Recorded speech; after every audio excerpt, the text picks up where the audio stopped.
All music that I could see on TV, I could kind of figure it out. I knew what guitar was, I knew what bass was, I knew what drums were. So everything I was hearing and seeing being played on MTV, I was like, okay, I know how they did that. It didn't compel me so much. But when I was about in 5th grade and I started listening to hip hop, that's when I was like, wait, I can't tell what sound that is.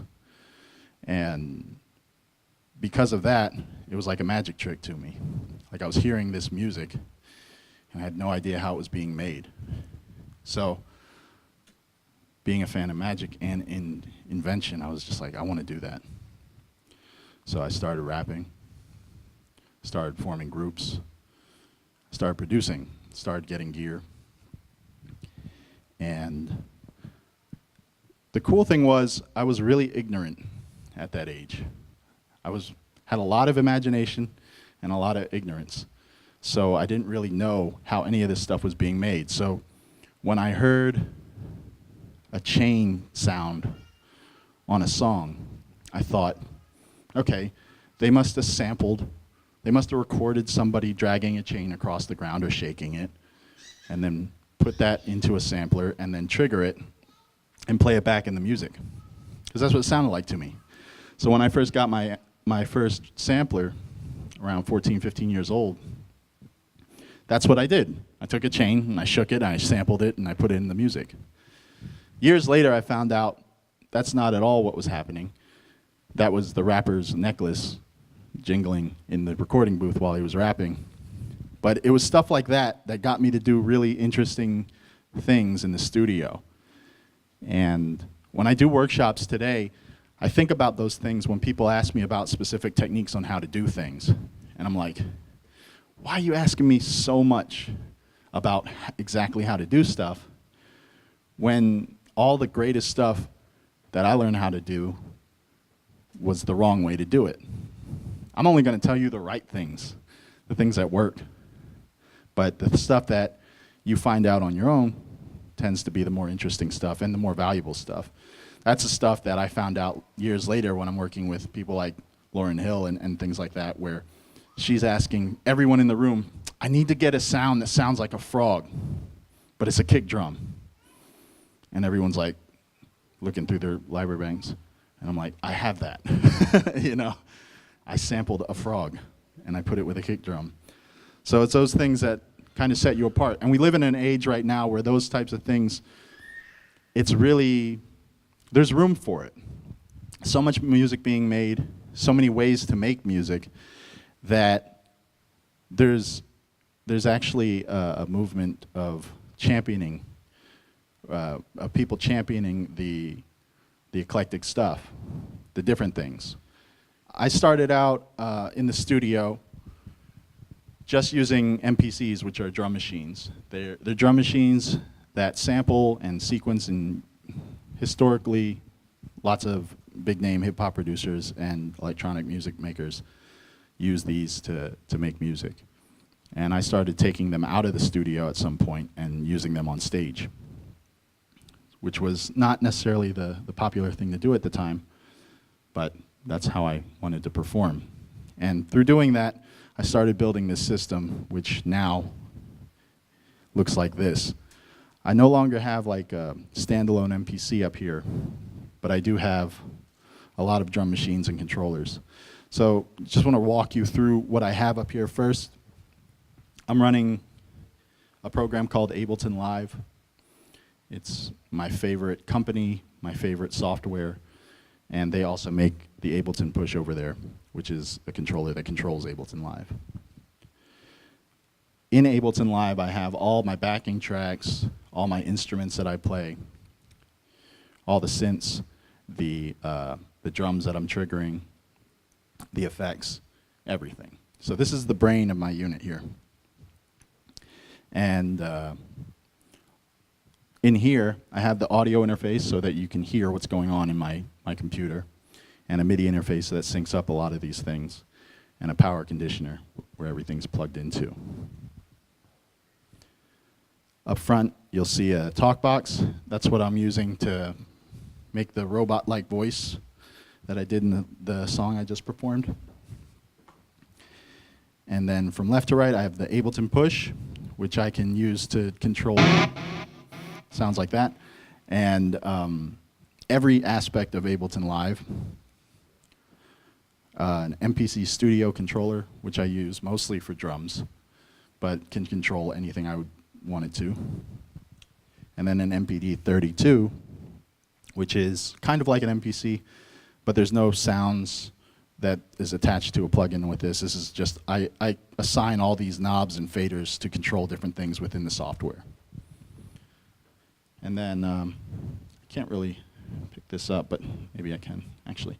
So I have two of these. These are called Chaos Pads. My sound runs through here, and these have little screens on them, and when I move my finger on the screen, it makes noise or it controls an effect. I also have an iPad here, which I have wirelessly connected to my system. And I have both Chaos Pads being controlled by these two XY controllers here. So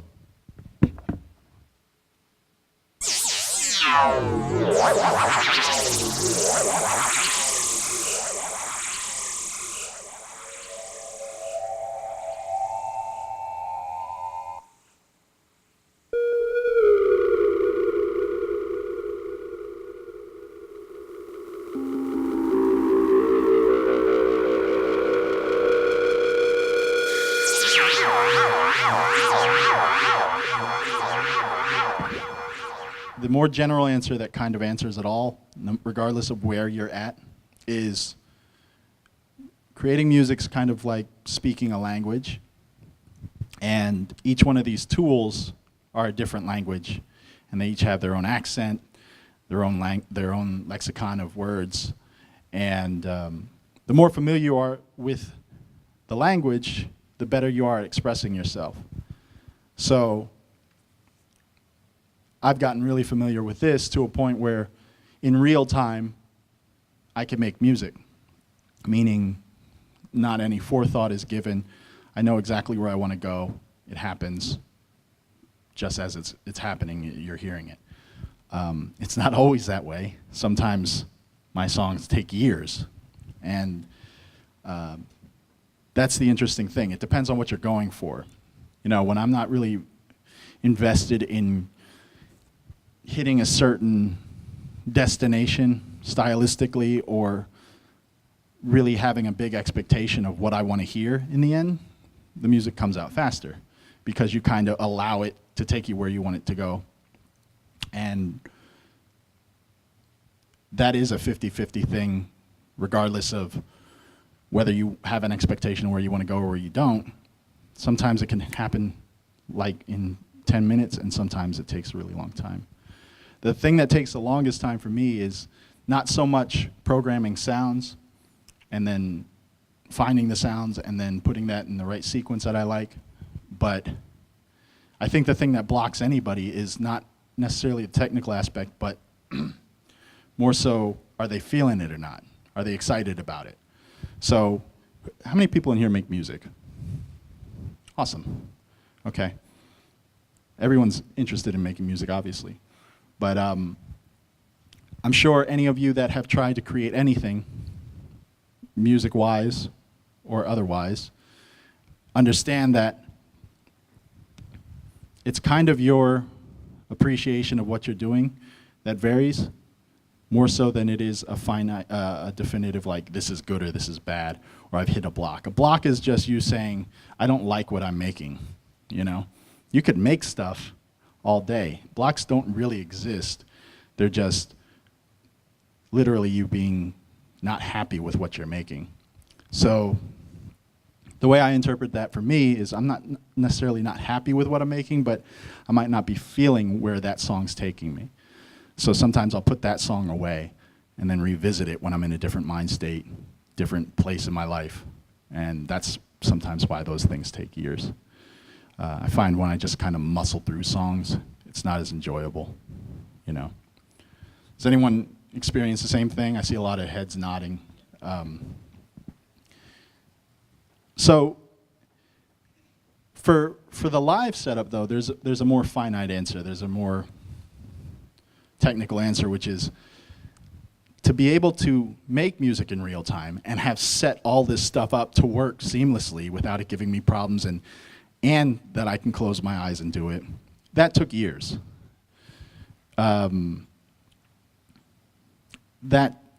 Anytime I would prepare for a show in the past, it would take like 2 weeks of like really programming the right sounds, making sure everything worked right, making sure that wasn't going to crash on me, managing the CPU resources, putting everything in an order that made sense, doing all the stuff that makes it look so effortless up here.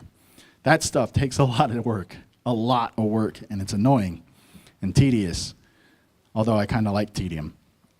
But it's not as fun as doing this. And the stuff that you do in preparation for being able to play so seamlessly is the stuff that takes the longest. So I would say, if you're talking about a situation like this, it's probably about 80-20 or 90-10%, like 80% preparation, 90% preparation, 10% making it.